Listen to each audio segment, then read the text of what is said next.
And number 6, if you want to back up to Revelation 14 and verse 20, and I'm almost done, Revelation 14:20, the 6th element of the tribulation will be there will be a world war so bloody that the blood of those killed in battle will flow in a stream for 200 miles, splashing up to the height of the bridle of a horse. It doesn't mean that blood is this deep. There's not enough blood to get blood that's 5 feet deep for 200 miles. There just isn't enough.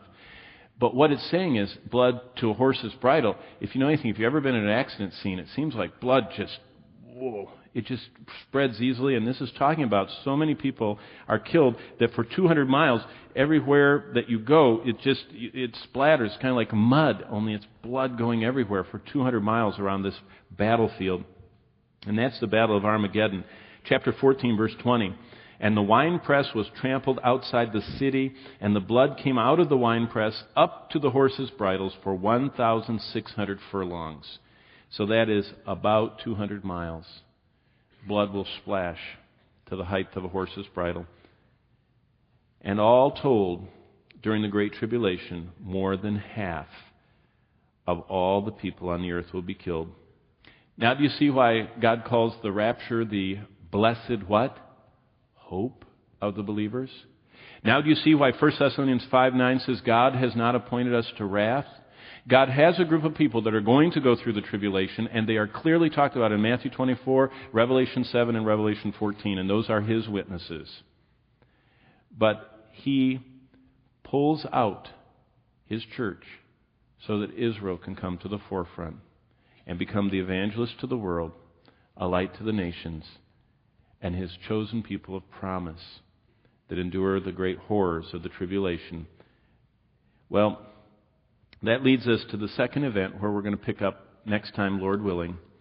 And it's probably the biggest of all these events because all of us have an appointment while all this is going on. While God is burning the grass and the trees and souring the water, something else is going on.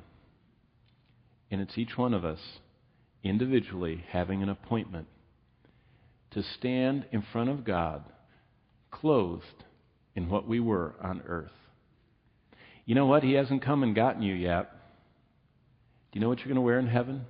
What righteous deeds are you doing in His name this week that will last forever? Think about that as you sit down and watch the game. As you sit down and fritter away in hobbies that you don't even know what to do with all the stuff you're making. Look at all that stuff and say, this is good, it's relaxing, but is it going to last forever? And try and spend more and more proportion of your time this week learning about the God who loves you and revealed Himself, and learning what He says we can do that will never pass away. Amen?